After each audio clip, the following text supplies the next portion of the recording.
Good afternoon. I'm Dara Bunjon. I'm the food enthusiast here at J Moore Living. I'm a food writer, food stylist, PR maven, frustrated baker as well.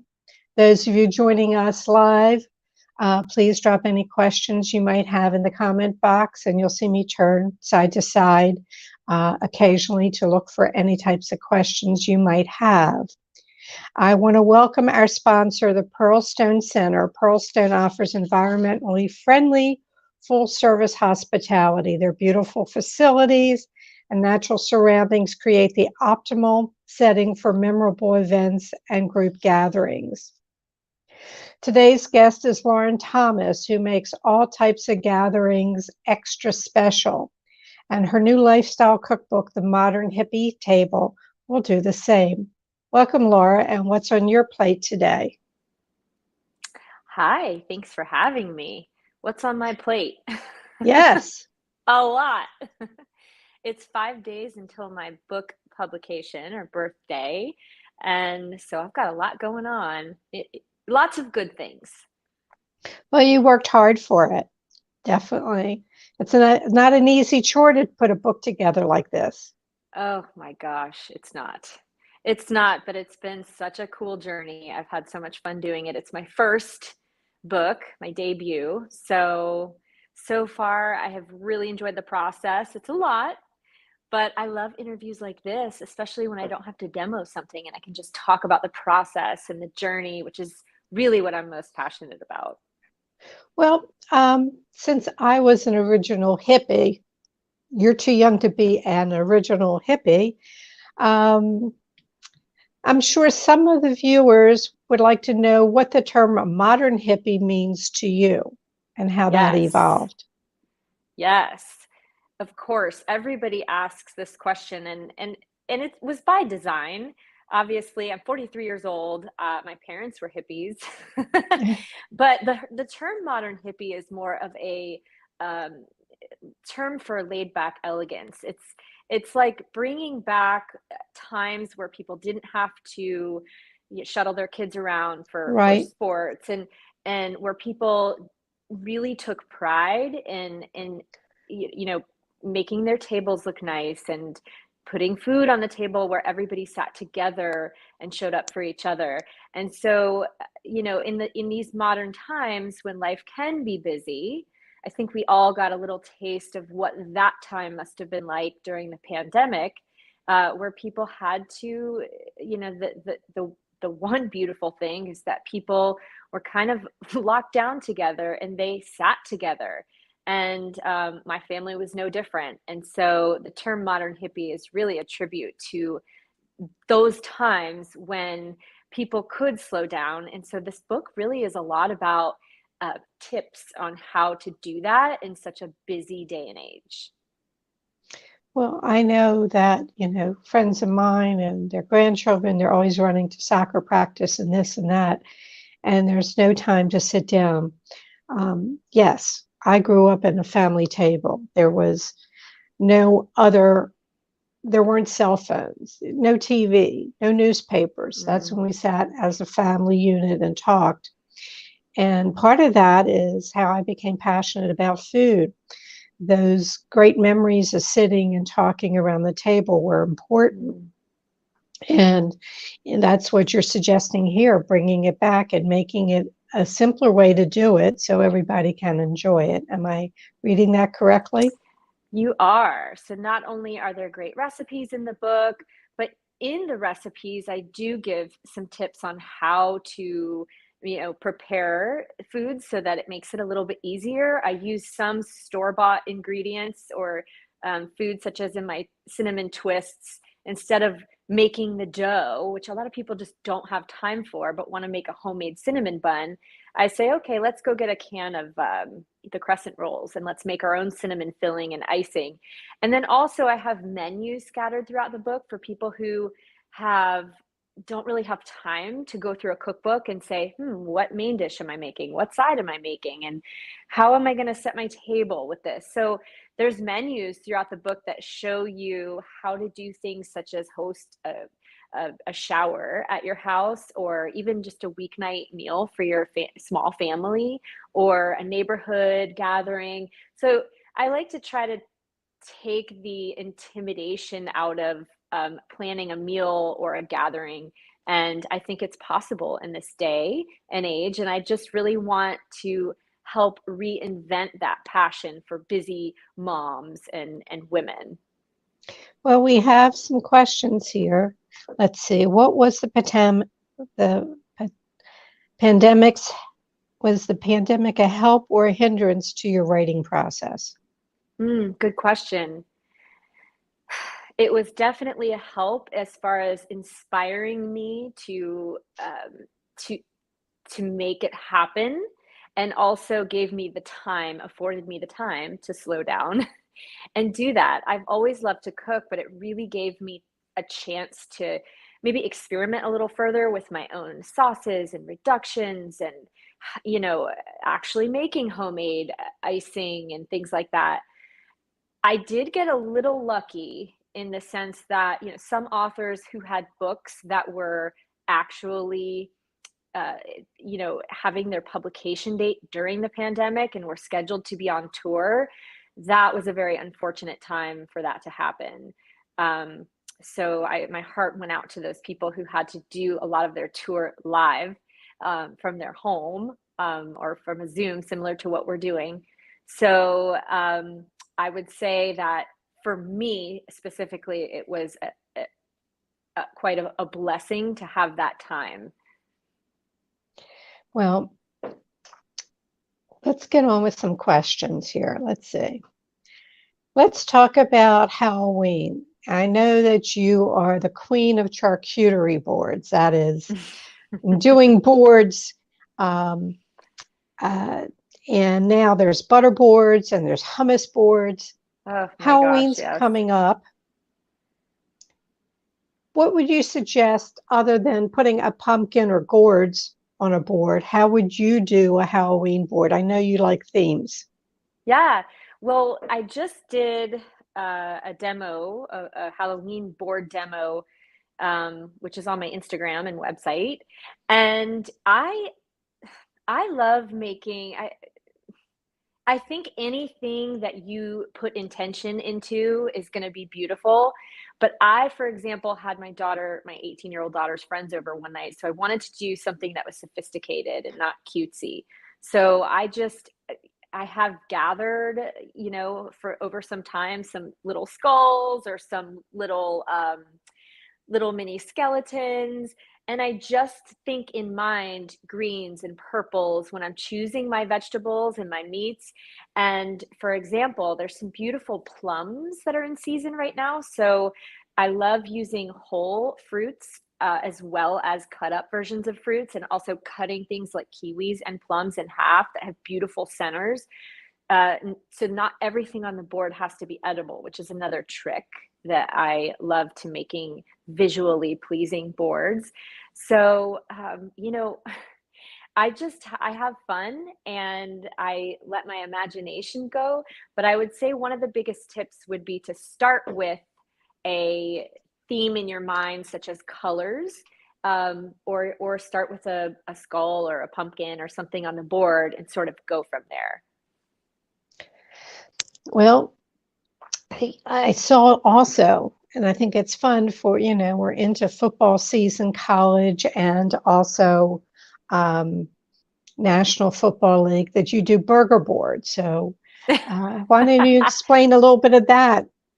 Yeah, well, food boards are the rage right now. I'm not really into these butter boards. I think they just sound like a cholesterol attack waiting to happen.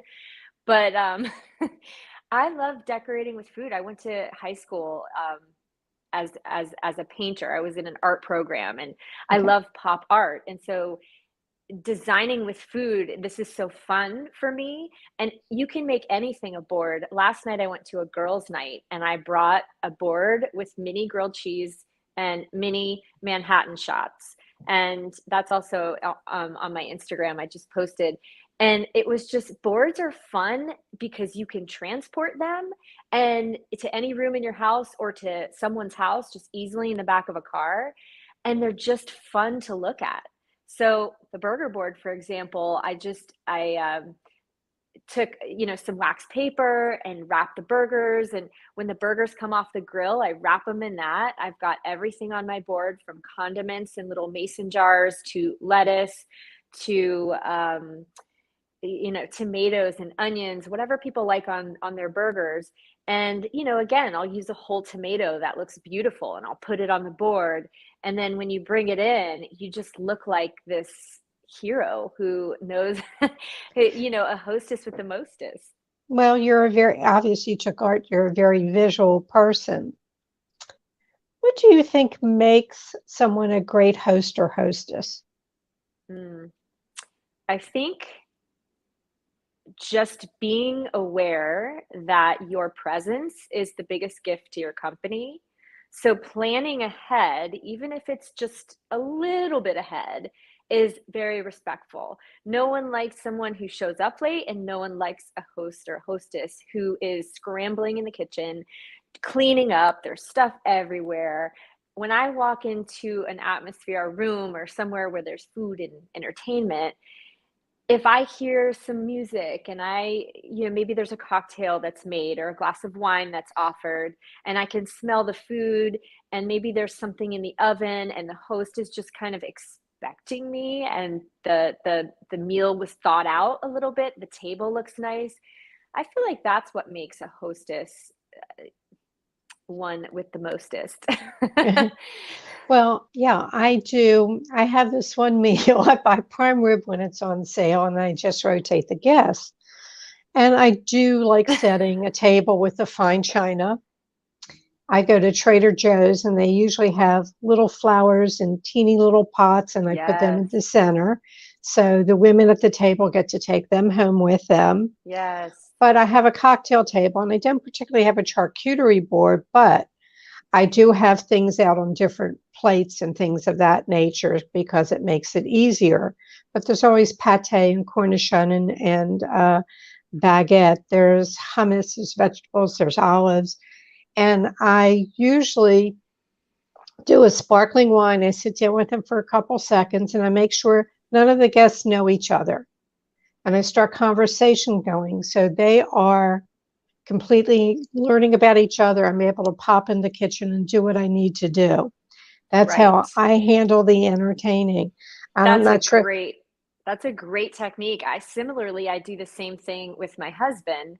I usually plan, people come into the kitchen, they can smell what's happening. They maybe can see something on the background that's waiting to go Right. on the grill.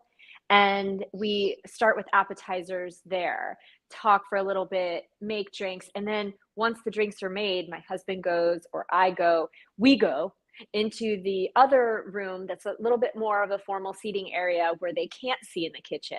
And then I go do what I need to do for the last minute main dish after we have sat and had our appetizers and talked. And, again, just my presence for them and for me. I want to enjoy myself, because if I don't, I'm not going to want to host anymore. So Right. it's really important to be a good hostess, that you are also being fair to yourself and enjoying your company. Um, our sponsor, Pearlstone Center, has a short film for you, and then we will return to our interview. Bear with us a moment. Pearlstone Conference and Retreat Center offers environmentally friendly, full-service, farm-to-table hospitality. Our beautiful facilities and natural surroundings make the optimal setting for memorable events and group gatherings. PearlstoneCenter.org. And we're back. We're here with Lauren Thomas, author of, let's do it, The Modern Hippie Table. And this is all about entertaining, recipes, little tricks of the trade, things that makes entertaining easier and cooking easier. So we'll hold it up again. And it hits the stores on the 25th, but you can pre-order. So it's going to come full round a couple of days. And I know Lauren's excited that it will finally be out. So. Yes. And you can follow her blog, which is themodernhippieway.com. Let me set that aside. And when we left, you were mentioning your husband. That's Christian. He likes to cook. How much is he involved in entertaining, and what duties does he have to take on? I gave my husband was not that great at anything. I said, just make sure their glasses are full. What does Christian do? Well, it's evolved over time because in fact, there's a fun section in my cookbook called Girls Can Grill, and I'm sure you've seen it. And it's really kind of, uh, you know, teaching women that don't know how to turn on the grill, change the tank, cook meat to their temperature. I have taken that responsibility by choice over from my husband because my meat was never done right. And no matter how prepared I was, it was, we'd all sit down in our company and I was like, oh my gosh, the worst is when you have to put something back on the grill or. So are his roles? Well, he can cook, and he, especially Italian, he loves making pasta, and his pasta recipe is in the book. It's one of my favorites. He loves making fish dishes, but I would say when we have company over, he knows how I work. So usually I'll put him in charge of the bar and we'll decide in advance, okay, this is the kind of, if it's a barbecue, we're not going to serve Manhattans. Maybe we'll do margaritas or, some mocktails or mojitos or something. And we usually decide that ahead of time. He sets the bar up, and he's also in charge of the music along with my kids, my teenagers. So we'll kind of have background music playing. So he gets the flow of how I like to operate. And so when everybody's sitting down having appetizers and talking, and I get up and leave for a few minutes, it's not really noticed because he's carrying on the conversation. Good. And then I come back in and join, and it's just very intentional. And I would say that word is used a lot throughout my book, is intentional, which is respectful. Right. It makes people feel good. Like you said, there's little roses in front of people's, place settings, or in the napkin, there's tucked a little sprig of rosemary. You don't have to have china or expensive linens. It's really just small little touches, like being present, not being crazy, and having things done beforehand. Right. I do have a question for you. How do you engage a shy guest? Engage a shy guest. Somebody who's Good not question. talking. Yeah. So typically, when people are shy in general, this is in everyday life, I like to ask them questions about themselves, one-on-one. And once you get to learn a little bit more about that person, then you start to go into their world. And being a good listener opens that person up. Just like in everyday, it's simple psychology. If someone feels seen and heard, no matter how shy they are, they're going to feel important, and they're going to be at ease around you. Let's see. In the book, you have a guide to drinking whiskey. What is that? So again, this book was written in a very fun way. A lot of cookbooks are kind of, a little more formal, a little stuffy in the sense that, it's just a recipe. And, I think that people can sort of maybe get a little intimidated, especially women, around drinking liquor such as whiskey or tequila or, gin or vodka. I feel like people can shy away from drinking something neat or even on the rocks by itself. And I think that in teaching about senses and how to taste things, there's nothing like tasting fine wine or spirits just with all of your senses. And so it really is a sort of a guide on how to do that. And I use whiskey because one of my favorites, and also because I just feel like a lot of women in general are intimidated by it. It's like they tend to gravitate towards mixed drinks and wine. So it was maybe just a little mini education on that. Well, Um, that's one of the tips in there. Let's see. You have a couple of things that I liked. One of the recipes you had was a pizza dip. And do you want to explain that to the folks? Yes, this has been around since I was like a young kid in my family. When we'd have gatherings at the house, and still to this day, it's like one of the most requested appetizers in our family.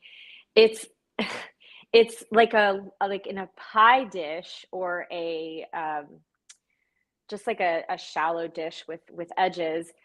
It's layered to be like a pizza. It's cream cheese with pizza sauce with cheese and then all of your favorite pizza toppings. I love like green peppers, black olives, and some onions, but whatever you like on a pizza, and then you bake it hot on high. I believe it's 400, 375.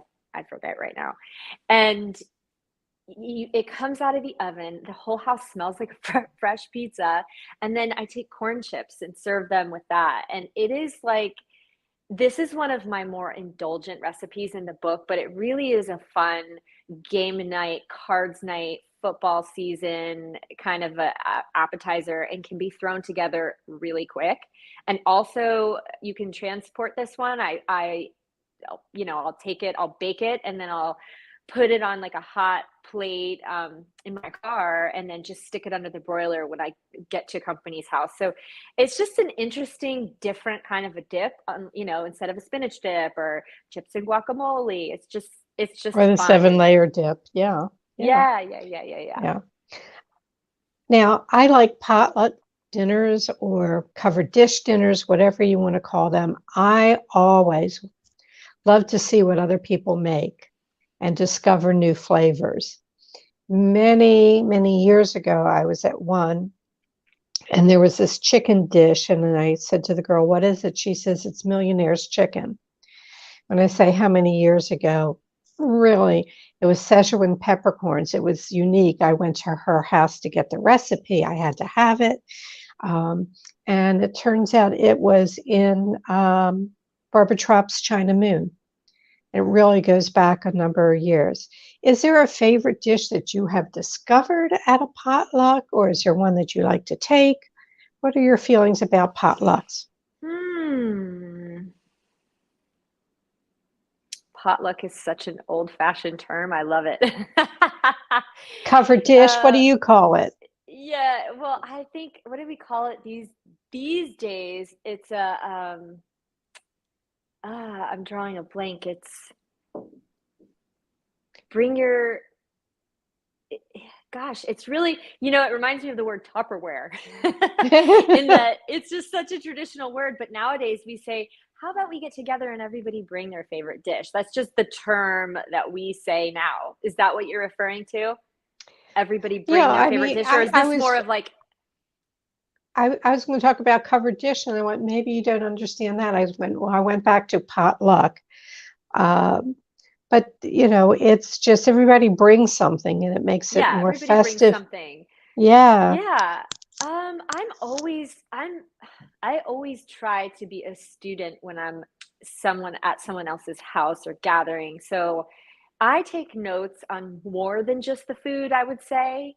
But I'm trying to think the last time that I was inspired at somebody's house with a potluck. Okay, let me say this. Okay, you're invited tomorrow to come to my house with a covered dish. What are you Let's bringing? tomorrow with a covered is where you're throwing me off. Well, it's A potluck. covered, so Potluck bring dish. whatever. Bring whatever. It could Hmm. be cookies. It Okay. could be anything you Okay. want. So me being the control freak that I am, if I know you well, I'm going to say, okay, give me the lowdown. What are you making?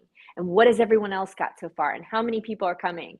And if I know that, then I will say, oh, okay, there's a lot of dips coming over there. I'm going to make my wasabi deviled eggs. Or I'm going to bring, you know, it's a fun crowd. They're into, um, you know, let's say let's say it's a girls' night and it's kind of informal. Maybe I'll just do like a pizza board or different focaccias or something like that if I know we're going to be having wine. So it kind of just all depends. Okay. But I will say now I go to my cookbook, which I used to have a bunch of recipes just in a binder, and but now I even draw on my own organized book of all the years and recipes, and I'll say, oh, okay, I'm going to make this. So that's kind of a bonus when you have your own cookbook in your Yeah. kitchen. Let me remind people, we're going to hold up the book, The Modern Hippie Table by Lauren Thomas. We are wrapping up right now, so I have 4 typical questions I ask at the end of the show. You've been forewarned. What was your favorite bite this week? My favorite bite this week. Ooh, I'm a simple girl. I made that board last night with some grilled cheese and on a sheet pan in the oven, and just put it on medium broil with some like fresh sliced cheddar cheese. That was my favorite bite. Okay, good. What was your epic culinary fail? Epic culinary fail. Oh, well, I burnt like a whole sheet pan of those grilled cheese. That would probably be an epic fail. Like 5 minutes before I was supposed to show up with them. Okay. And I know that, so a lot of times I'll buy extra something just in case I fail. Okay. If you could go back and give your 18-year-old self a piece of advice, what would it be? Mm.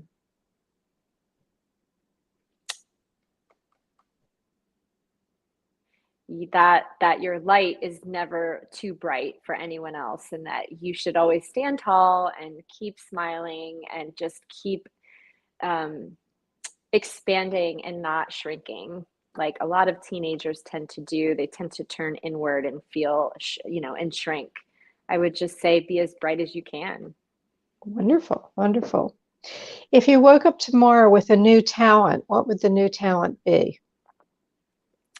The new talent would be food photography. I am really trying to grasp the concept, and I'm getting better, but that would really come in handy. Yes, it would. Definitely if you have a blog and an Instagram. And Yeah, just yeah. and just remind everybody that Lauren's information is in the comment sections, her Instagram, and we had talked about her blog, which is the modernhippieway.com. And the last question, what question didn't I ask you that I should have? Hmm. What was your favorite process of writing the book?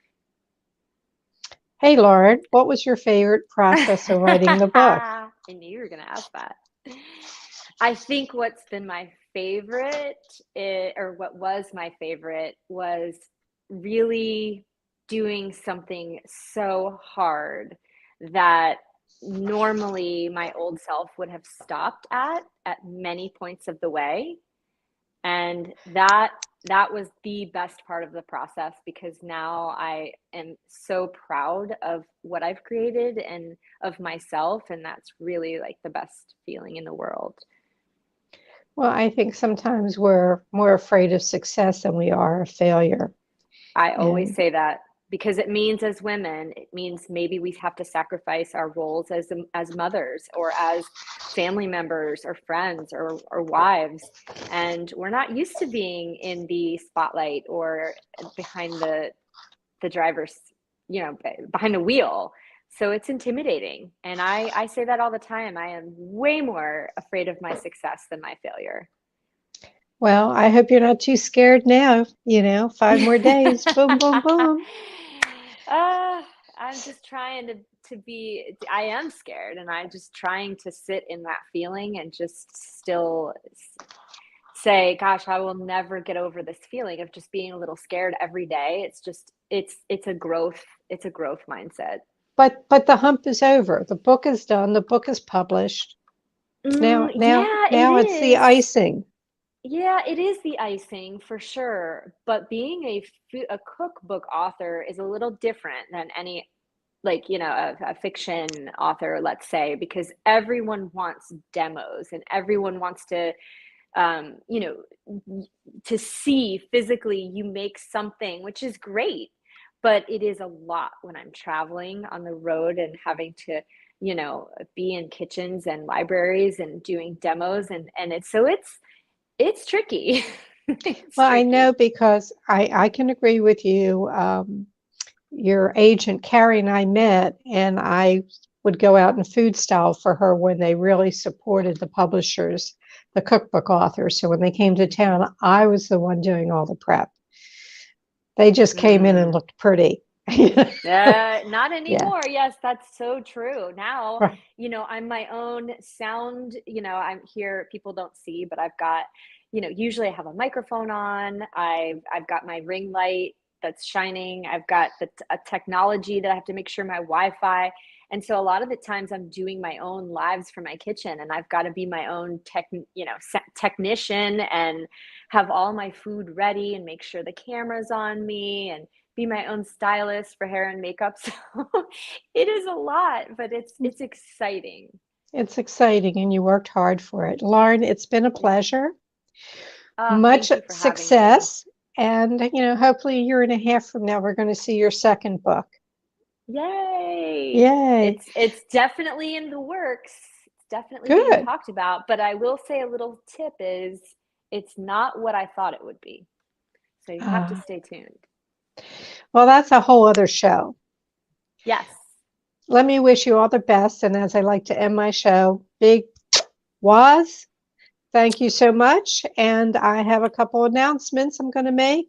Thank you Thank again. you.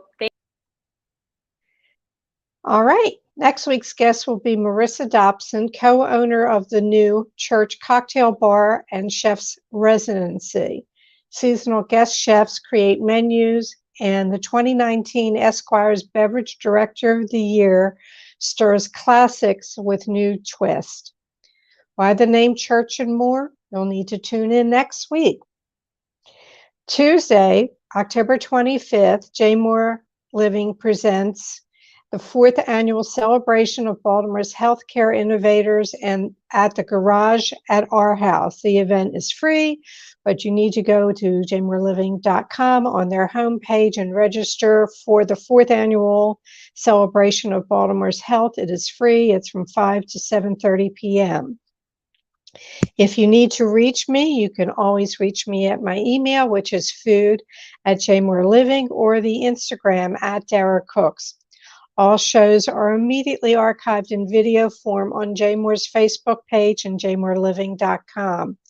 Feel free to dig into the past show, listen when talking, when you're, I'm screwing up here, when you're taking a walk, not talking, when taking a walk, runs, drives, just bored and you want to do something different, just tune in. You don't have to watch, you can listen. We truly appreciate when you share the show with friends and family. It helps it to grow. Try to be friendly to people when you see them on the street. Put a smile on your face, say hello. It brightens their day, and eventually it brightens yours when they smile back. As always, may your plates remain full. Thank you for tuning in, and I will see you next week.